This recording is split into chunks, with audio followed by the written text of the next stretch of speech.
Anyway, as far as I know, there's really nothing else to do here. It's a cool little place, though. It's like fall inside of the rocks. It must look like that in here all the time. Anyway. So, fire and ice arrows is pretty convenient. Basically, you'll shoot your arrows. You can choose any one you want, any time you want, and it's really pretty easy. So, the first place I want to go is directly south of Dragon Roost. So, I'm going to head there. And for this, probably, like, once you get the fire and ice arrows, you want to do this right away. Because if you don't have the items that you get in these two places, it makes exploring a real pain in the ass because you constantly be running into stuff that you can't do anything about. So, this will be good. Dragon Roost, we're going to need to set the wind to south. Actually, can I see it from here? No, the post office is, or the P.O. box is being still. I was going to say, well, I'd check the... Wait. Need to change the wind direction. I think it was still blowing northwest. I don't even remember, actually. But we wanted to blow south. Actually, I'm going to have it blow southeast. Because then I need an easter wind later. And southeast is good enough. So let's head on down there. This isle is, it's called the Fire Isle, is where we're headed. Fire Mountain. The other one that we're going to go to is down here called the Ice Ring Isle. Obviously, you use fire and ice arrows to access these places. Actually, that's the place right there where we're headed. Straight ahead, next to the tower there. That tower, you can see it from everywhere. I mean, it looks like those two places are about the same distance from us, but as you draw closer, you'll find that the Fire Isle is much closer, and the tower only seems that way because of its massive size. Yes, indeed. Trying to think of a good joke, but I've just given up on that. So I'll show you the fire and ice arrows in a second here. Ah, you can see the fires burning. It's basically a veritable volcano here. We actually got thrown right up next to this thing early in the game, but now we can finally do something about it. So let's take the sail down, move in, and obviously you're not going to be able to climb this mountain normally. So when you aim your arrows out, now you have a little symbol at the top that shows the tip of the arrow. So you press R, you can alternate between regular, fire, and ice. And with ice, we can do this. Ooh. How many things have to be sticking straight up out of the sea in that shape, man? Seriously?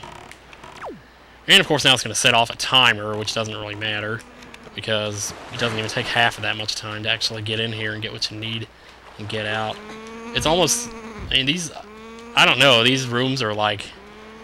I almost want to call them mini dungeons because of the importance that is attached to going to them, but really, to call them dungeons or even mini dungeons would be kind of a joke, because they're really nothing but a room. Oh, hey, bird. Are you still pissed off that I killed your dad? So you're trying to avenge him? Let's just get to the top here. It doesn't even take a minute to climb this thing if you know where you're going, except for the sizzling here. I suppose I could leaf it, but the wind is not blowing in the right direction. It would totally blow me off course. We'll have to do that leaf game later on. I had a tough time with that when I was doing it in practice. The leaf course where you have to float with the leaf. Yeah, see, 4 minutes and we're already there. So, hooray! And this is basically just one big room here. Get rid of that guy. Come here, you two. So basically you got a rock over here, you can't get through it. And we're just going to go around the other side of that rock by jumping these platforms here. And that'll be it. I mean, that's all we're going to have to do here. Like you're so stupid. How could you have let that happen? You just got too careless. Oh, and the timer keeps going, huh? Wow.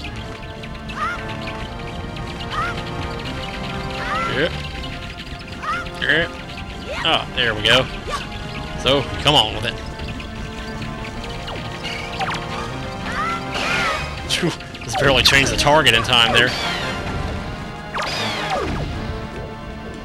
Where's the other one? I know I saw him. Did he go into the lava? Did he just bug out and disappear? Where did he go? Well, maybe... Did I kill him? See, maybe I killed him. Okay, let's try that again. Oops. Now! We finally get our treasure. Yeah, like you thought it was going to appear anywhere else. Of course it was going to appear there. So let's open it up and see what we got. It's going to be a very useful item. You'll actually be able to see Link wearing it from now on, too. The power bracelet. Both arms are now stronger than ever. Well, that's an understatement. So now it cuts back to the entrance, which you'll easily be able to get to by lifting this rock. This is the rock we saw a second ago that we couldn't get through. Well, now we can get through it. Boom! Damn. That's just ridiculous.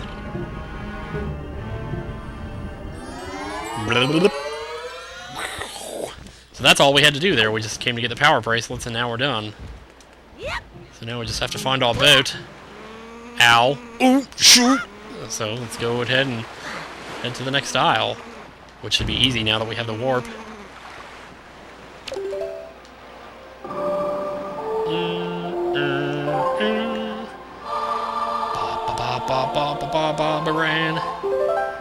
So we will head to, right there.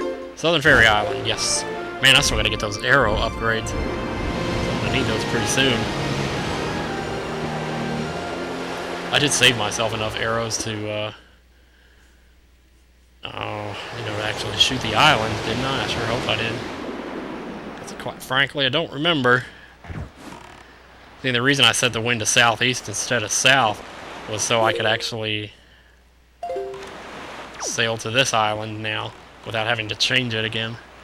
So, I reckon I'll just meet you there. That's the island in the distance right next to my mast there. So, I will see you there. Ah, and here we are. You probably saw me putting my sail up and down. That's actually a trick you can use to go faster. Anyway, so now we had to set up our arrows and, well, maybe we can get a little closer, I guess. At least get into where the water changes color here. Set up for fire arrows and shoot for the giant Bowser head looking thing there. And boom! One little arrow and the entire island's thawed out now. So how powerful are these things? And again, we have a timer. He just knocked me out of my boat, but you know what? I don't care. Because I was just going to jump out anyway, so it doesn't matter. When we first get on the island, there should be, well... Yeah, Link is going to make some funny noises as he's walking around on the island here. Because it's really slippery. And one thing that's really funny is if you're running one way and then you turn around and run the other way, oh, you just fall on your ass. Yep. Pretty soon we'll be dealing with that in real life, so be looking forward to it. Oh, man. It's tricky. No, this is not really as hard as you think it would be. I still think, hell, this is pretty much easier than some of the walks you have to do in Banjo-Kazooie. Hey, it stopped snowing. Wait, now it started again. Well, that's Wisconsin weather for you. Boom. So, this platform is actually moving. It's kind of hard to tell when you look at it from a certain angle. But anyway, we head up here to the Bowser head and go inside. See what's inside Bowser's mouth. Besides Princess Toadstool's saliva. That's an unusual shaped hole. Usually they're perfectly round or octagonal or something. Anyway, we are on a time limit here, so we don't just want to sit around forever. So head up to the platform here, and we got bats, rats. So they might try to knock you off the platform here. Now we'll just keep going. I don't think they'll pose too much of a threat. Once you get on the slide, they're not going to do anything. So, slide on down. You can fall off the edge of this, so be careful. Alright, and here we are. I mean, this is it. This is the other mini-dungeon, if you even want to call it that. But it's not. It's just... whatever. And we got the iron boots! These boots are so heavy you can hardly walk, but the wind can't blow you around when you wear them. And it cuts back to the entrance, much like before. These two rooms with the power bracelets and iron boots are basically designed so you can get back to the entrance quickly, or quicker by using the item than getting to the item. The great thing about the iron boots is you set them as a C item, so you can just take them right off anytime you want.